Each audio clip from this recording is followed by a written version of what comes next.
There's no denying metal has always leaned into extremes in all of the senses. Sounds, visuals, attitudes. It's the ultimate envelope-pushing music path.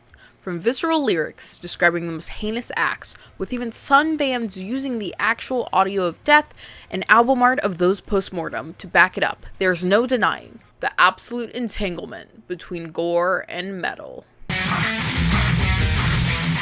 Disgusting metal.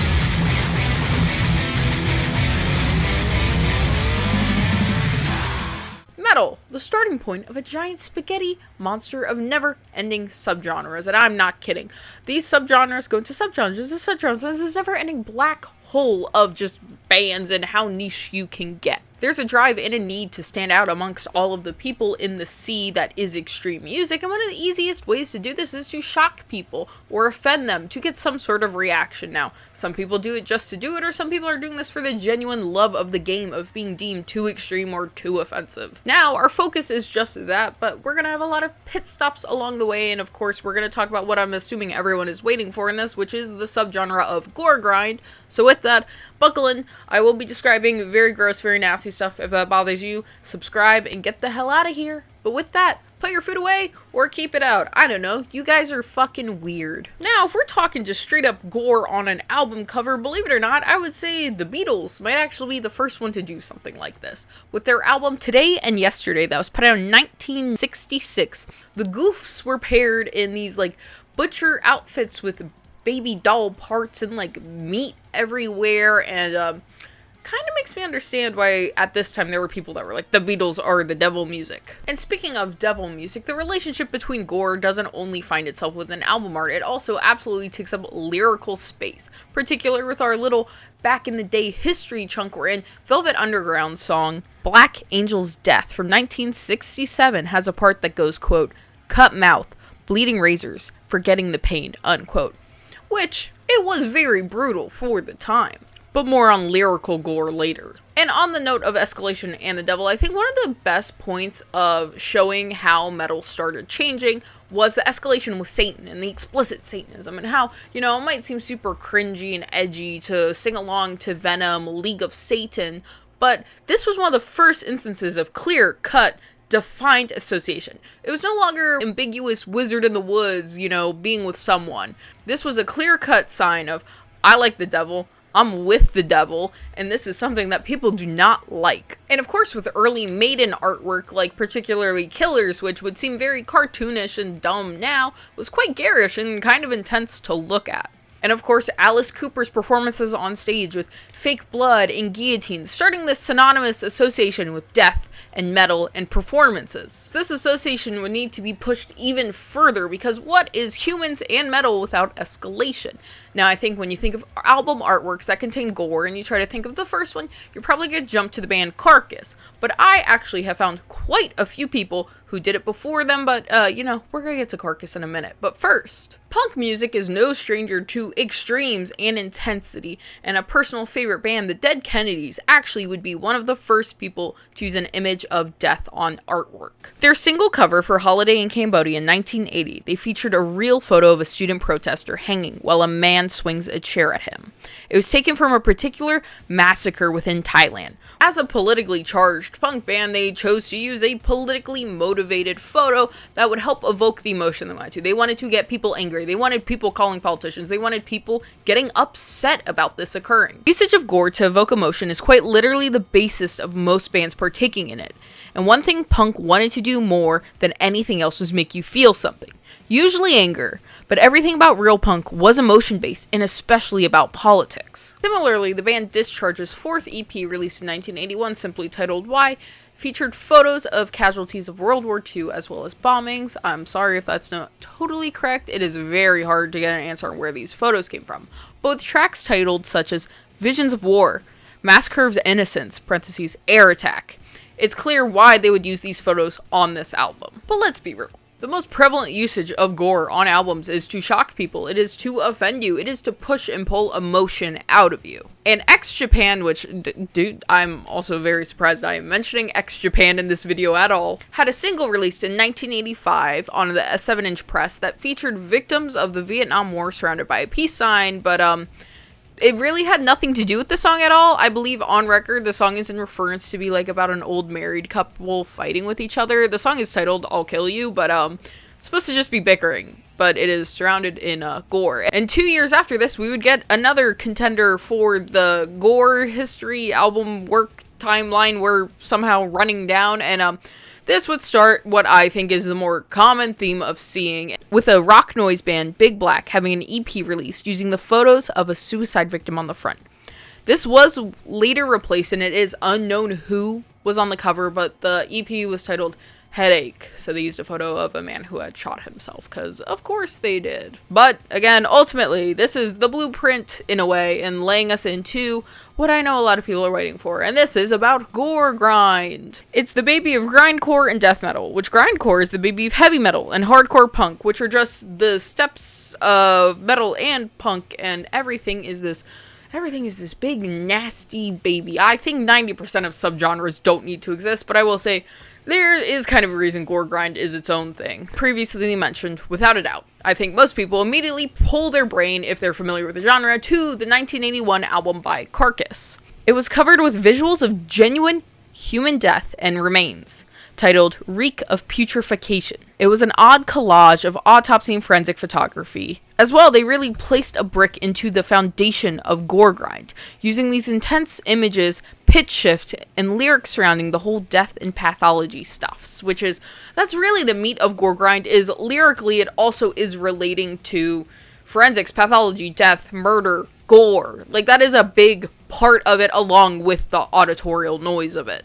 And to a degree, a lot of gore grind's very self-aware, and frankly mocking it with just being so fantastical and over the top. That's like a cartoon caricature of the genre. It's like if you had like an SNL sketch where they're like, write a song that would be in gore grind. Like, some of this stuff is so insane that you're like, is this actually what they're saying? Also, once again, please use discretion looking up any of the bands I'm going to mention, any albums, any songs. Like, please use discretion. When I tell you these are genuine photos of dead people, and these songs literally cover the worst things in the world, I'm not being dramatic. Dead Infection is another very large band within the genre, and their first studio album actually is just like a picture of the forensic room or an autopsy room, some type of room where stuff goes down, and it's like actually kind of cute because the back of it's just like all of them in the room together, and I'm like, I bet y'all thought that was so cool. But this once again is focusing on forensic and pathology. There's even a song that is titled The Pathological View on the Alimentary Canal. Real big brain shit, but I think most people are familiar with their second album, which is called A Chapter of Accidents, which features the actual photo of a decapitated man's head that is definitely post-mortem into the stages of bodily decomposition. And this was the first gore grind album I ever saw, because when I was like a teenager at a Cannibal Corpse show, there was a dude wearing a t-shirt with this, and I said, oh my god, what the fuck? It is, to my knowledge, unclear who's in this photo, how they got this photo, any of the above. And I've seen in a lot of gore grind groups or forums is people actually questioning how these bands got these photos, pre-internet, which I think a lot of people think like pre-internet, like nothing was available. It was, just took a little more work, and that's the same thing with gore and the trading, owning, selling, distribution, and everything surrounding it. This is a thing that's been around since day one. Think of oil paintings of hangings, executions, death. Like,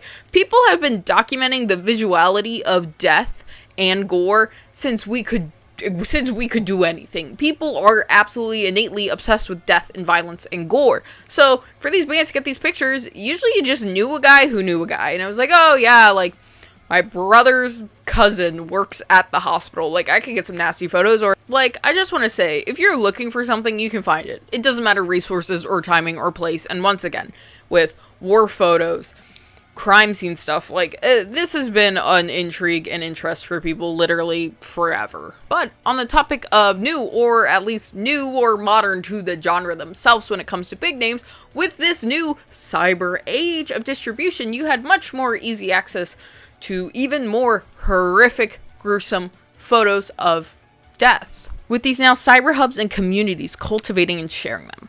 Particularly, Last Days of Humanity's basically all album covers are just horribly gruesome gore photos. Particularly, I think their most well-known album is Hymns of Indigestible separation.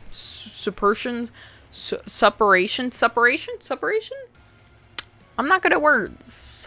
Which the cover of this album is, I believe, a suicide victim. It is a photo of someone who is missing the entire back and or front of their skull, and once again, I can't find anything about the photo. I searched. If anyone knows anything or the origins of photos I mentioned in this that I can't find, please comment them down below for us.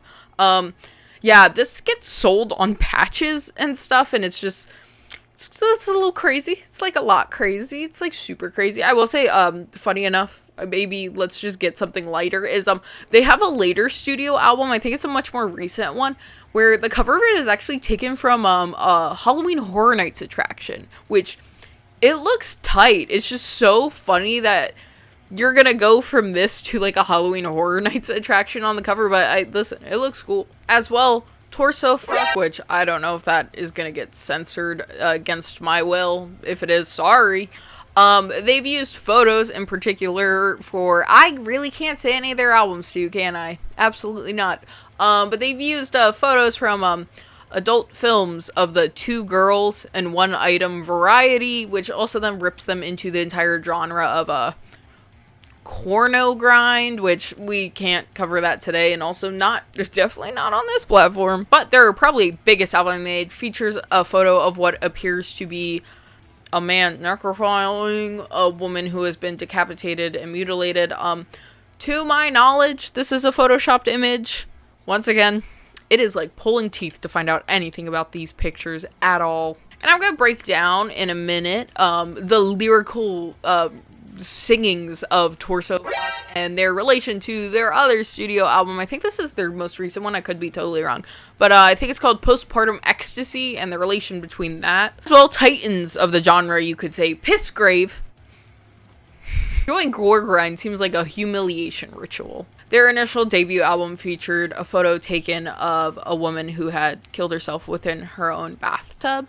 And the studio albums following are subsequently just as gruesome, to the point it's like a meme I see occasionally when, we see those news lines that are like 20 human brains found like in someone's home and like, stuff like that. People will like quote it then and be like, new Pissgrave album cover be like. And as I briefly mentioned with Last Days of Humanity about merch stuff, like everything I mentioned to you is all merch. Like these are all t-shirts and patches and like all of the above. So it's just beyond it being just album art. This is now essentially incorporated into the branding of these bands. And once again, the interest and intrigue into the extreme is absolutely nothing new.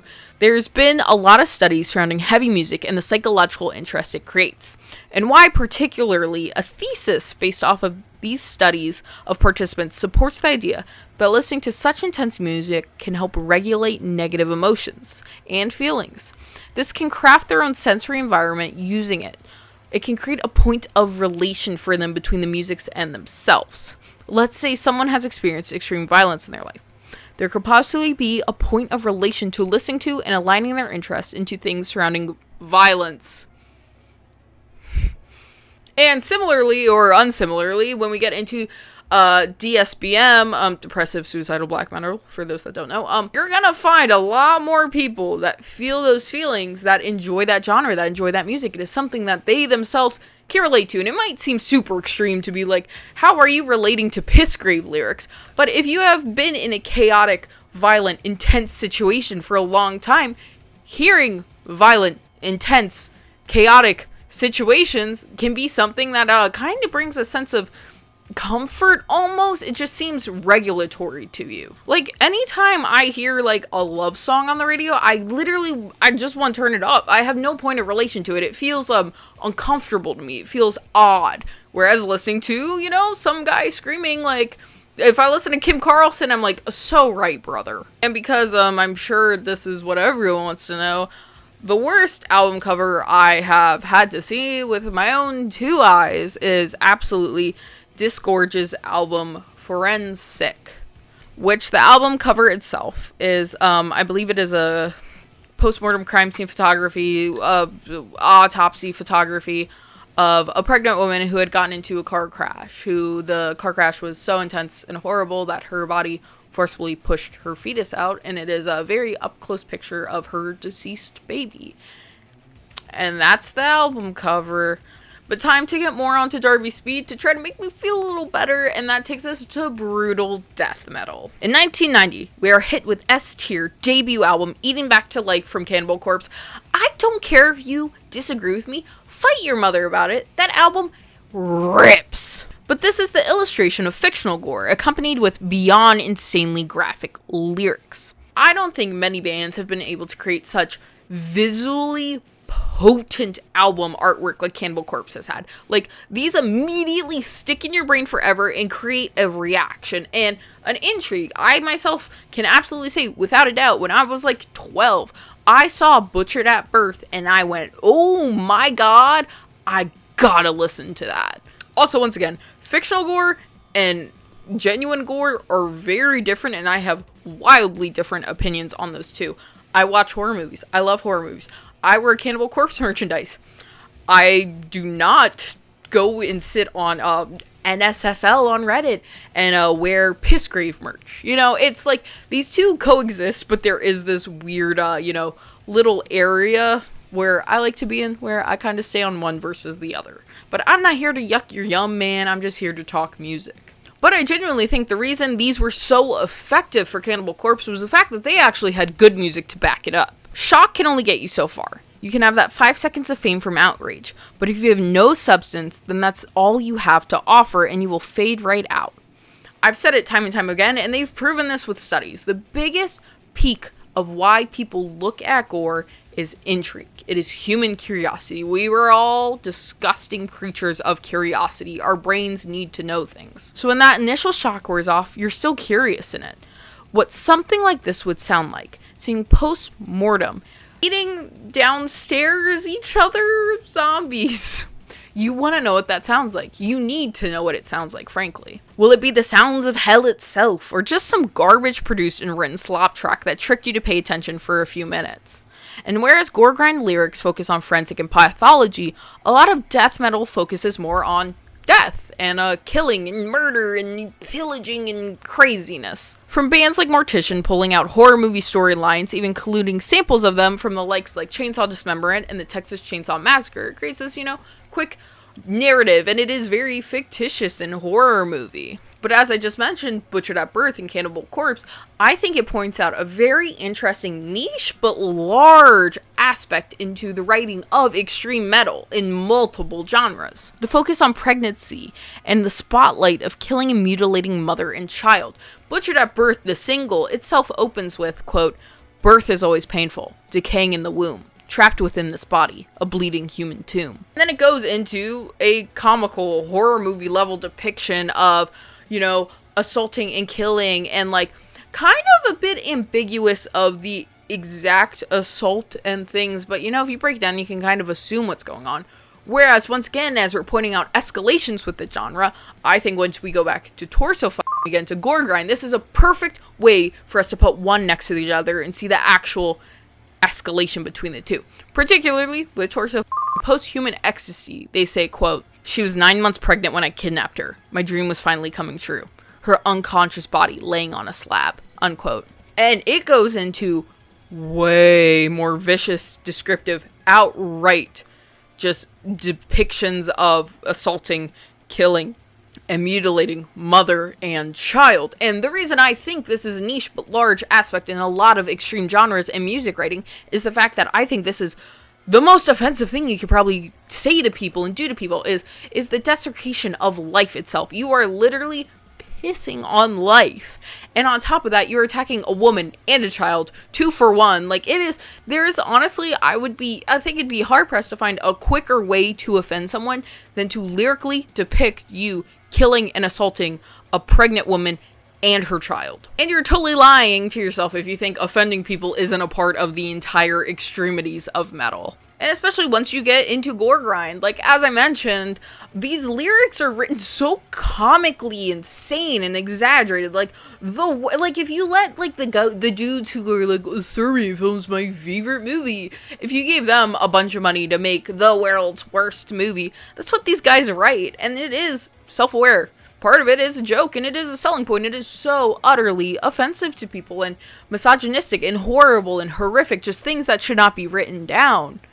But that's also part of it is, well, now you're outraged, now their name's out there, now they know. And I think for some reason, objectively, people take music a lot more serious and real, I think because of how much it resonates to people, versus horror movies. Like, I think, because I see people who assume that people who rate things like this are men who want to do things like that, and let's just say there absolutely are plenty that do, but I think it's just almost funny to them to hear someone be like, you said this, so you want to do that, and they're like, you think I want to kidnap a pregnant woman and do X, Y, and Z? Like, you think that? Because it's honestly, it's just insane to think that. But of course, there are people who do that. We all know firsthand there are people that do that from any video you've watched on my channel.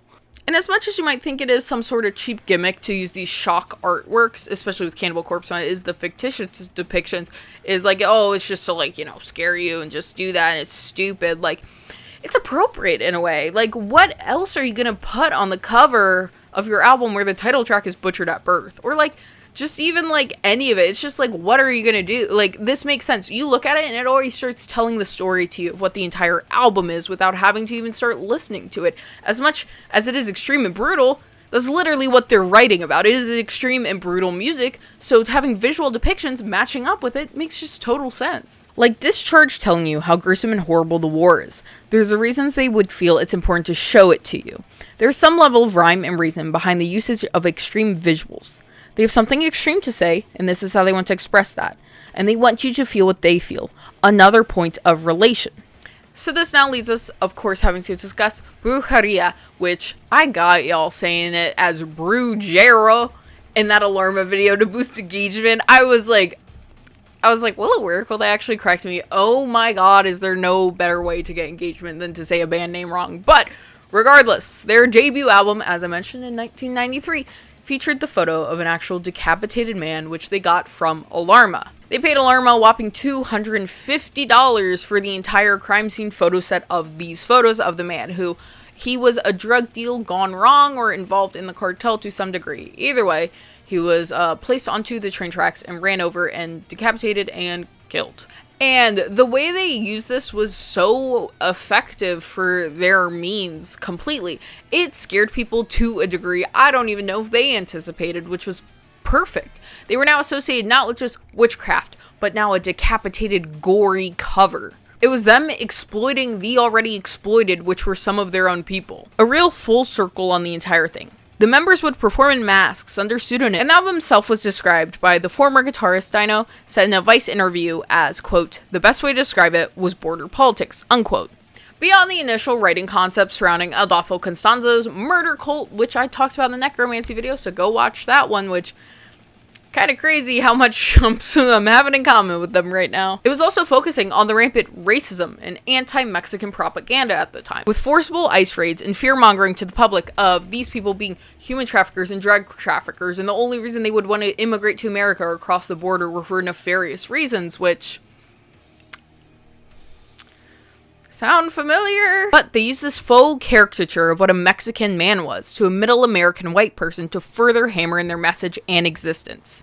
Being called brujeria, using a photo of a drug crime from an exploitative magazine from Mexico, writing songs surrounding the world of chaos and alienation from a country that was reaping nothing but benefits from their land, crops, people, everything, and painting them as savages. As well, hiding their appearance and going by these pseudonyms. It kind of gave a reason, like, why are these guys hiding their appearance?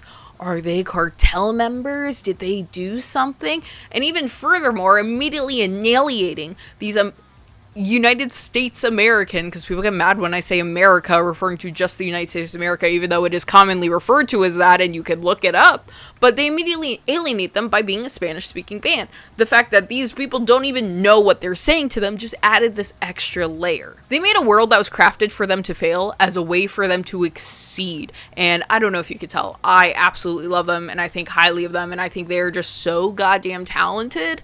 But it is just so interesting to see someone be like, okay, cool, that's what you think I am? Great. I'm that but worse, bitch. And to also just take it into their own hands. It's very interesting. And this is one of those points where, the whole usage of gore, it is intriguing, because it is just like, this is something that helped further push their message, but it's also, the use of gore. And that's why I think, just again, there's so much, like, weird areas surrounding everything when it comes to that, I like to say I try to keep it very gray. I don't try to take too hard on one stance or the other. I will always say, I don't think it's good for anyone to consume this. I know firsthand it is not good, but, it is interesting to think of what this album would have been like if they did not have this photo on the cover. And since we now have essentially just reached Darby fan service time talking about extreme music, let's get into black metal. And of course, you know where we have to stop with first. TikTok's favorite metal band, Mayhem. There is a infamous, we can say, Mayhem bootleg of The Dawn of the Black Hearts that features this photo of the suicide of Pell, better known as Dead, the lead singer of Mayhem, that was taken by Euronymous and was printed onto these bootlegs and distributed around. And if you want more about kind of that history, go watch my corpse paint video, which, funny how much tie-ins we get today. But not only was it just from this bootleg cover, but Pell, of course, when he was alive, used to go onto stage and he would slice his skin open during performances. Necro Butcher, their drummer, even stated that there was a time he sliced his skin open so deep they had to get electrical tape to hold his flesh together. And this started showing this performative gore nature when it comes to black metal. Because one of the biggest aspects of black metal, at least to me, is when you're doing live, it is a performance, it is theatrical, it is intense. You're supposed to be essentially holding your own version of your black mass. You're no longer you, You are now your character, and you are here to do it. Which I think one of the most notorious performances ever for black metal would be of the band Gore, which, horrible people. But in 2004, they had one of the most insane live performances. They had sheep's heads impaled onto sticks, which similarly Mayhem used to have pig heads around. They had these sheeps impaled, they had just fake blood, and I'm assuming partially real blood because there were animal heads that were just everywhere, and then they had these dummies that were naked that they affixed to crosses to mock the crucifixion, which, I think about black metal, you're like, yeah, duh. But to the general public in Poland, this was violently offensive and scary and horrible, to the point that the actual police got involved and started doing an investigation. The band ultimately was found of no wrongdoing, but I believe the venue got fined for mocking the crucifixion, like a religious thing, whatever. Animal activists tried to get involved as well, but they were quickly able to be like, we just bought them at the butcher, so you can't really do anything about that. But this was so offensive that the actual recording of this performance was held. It was put into a library of audio-visual recordings, archived until 4 years later. It was eventually released onto DVD. As well as, I already said Kim's name earlier. Kim Carlson of Life Lover, one of my favorite bands in the whole world. Please go bump some Life Lover. It is absolutely the best. It'll make you want to die. Kim, when performing live, used to slice his skin open as well, and it's just covered in self-harm marks. Like, it is actually kind of insane how much scarring Kim Carlson has. I believe on the record he has referred to it as a point of meditation for him. Pain to get into the right headspace. But black metal takes this gore aspect, using it as a literal storytelling piece on stage, versus these other forms of gore entanglement. But it shows that no matter what subgenre you start getting into and which way, gore is always peeking its head around in metal, no matter what. Like, no matter what you want to say, even on the most, again, basic sense of with Alice Cooper, and, even as kitschy, comical, and campy as it may seem, it is gore, it is blood, there are guillotines, they're pretending to chop people's head offs.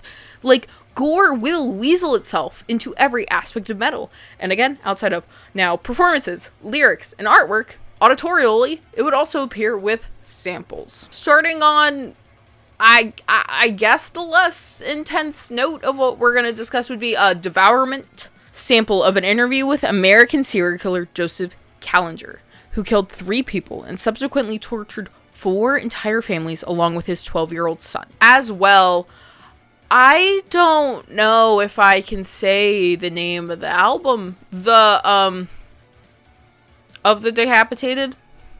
The photo is actually also featuring an actual picture of a dead individual. It is a piece of artwork done by a very well-known artist who, I believe he also did the album cover for Putrid Stench, where it is the corpse edited to look like he's kissing himself.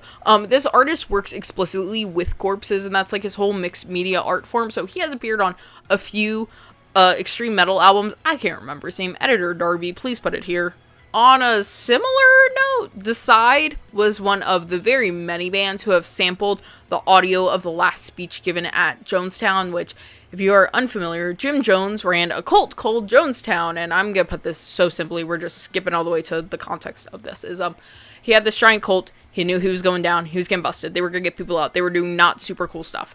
So he gave one final speech before ordering everyone to die by mass suicide or forced suicide, because they did force people to drink the mix of Flavor Aid and poison, killing everybody. But yes, Jim Jones gave this final speech, and it is sampled by a lot of metal bands, but I like Decide, so I chose to reference them. And in my deep dive into shock sites, I mentioned that Chechclear, the audio of Chechclear has been sampled and used in metal songs. I think the most popular one is probably Testicular Manslaughter by Cattle Decapitation, who they are very not unfamiliar to the usage of gore and lyrics and albums and artwork and all of the above, which, if somehow you see this, hey. As well, Suicide Silence used the audio of Travis Chimp Attack, which, once again, if you're unfamiliar, Travis the Chimp was a chimp that was kept as a pet by a woman for years, and then one day the chimp was being aggressive and mauled a woman's, just mauled her, started attacking her as a family friend. So the owner of Travis had to call 911 and explain what was happening, freaking out, screaming. You could hear the chimp noises. And Suicide Silence used this as a sample for their song, Then She Bled, which, yeah. And, of course, before I now discuss to you the issues of gore and metal and using actual audio samples and artwork and this, that, the other, I'm not the final say. I'm not the police. I'm not anybody. I'm a girl in my apartment that you're just choosing to listen to, probably in the background while you are on the clock and you should be working. And you know what? I love that for both of us. But with that, I'm going to try to come to you just as objectively as I can.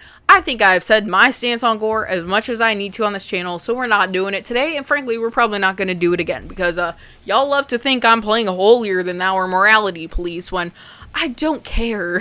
So you can save your comment about that and just call me ugly instead and save us both the time but boost the engagement. Once again, make sure to like, comment, and subscribe on this. Of course, I have discussed why people are interested in gore, but I would like us to take a look at why is it so effective for extreme music. Of course, the easiest initial answer is to just, it's edgy, it shocks people, it does what it needs to do. Any press is good press, bad PR is good PR. And you know, part of it is the fact of people wanting to show other people and be like, oh my god, look at this, like, look at this horrible thing. You know, no one loves to show people shocking stuff than, like, edgy teenagers, and that is one of the big consumers of metal. With seeing these images and having the initial mental shocks around them, it can also trigger physical responses. Sweaty hands, a higher heart rate. It creates an entire overall body experience that can create a release of chemicals that, although outwardly negative, they still caused a release. A feeling, which can become a craving. And more importantly, in this case, an association of how to get said feeling. You get this initial rush by seeing a very graphic, violent, intense image, and you can almost ride this wave by then listening to a very extreme, harsh, loud noise. It can continue these intense feelings or even a mental high you're on. And of course, the macabre interest with death is nothing new to human nature. It's just become so much more intimate in a way. Something you can hold in your hands and see the details of someone's brain matter, looking up close at the album art, and even going further, you can turn your headphones up and literally hear the death rattle of a soldier before you're assaulted with blast beats from the comfort of your bed.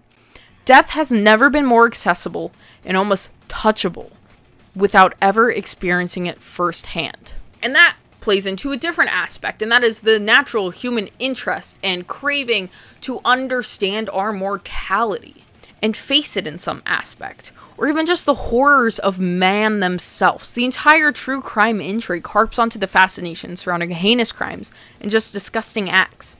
And when it becomes this fictional world being so gruesome, it's literally not humanly possible that it's not going to pique the same intrigue. However, it's crucial to recognize that this fascination, while common, isn't without risks.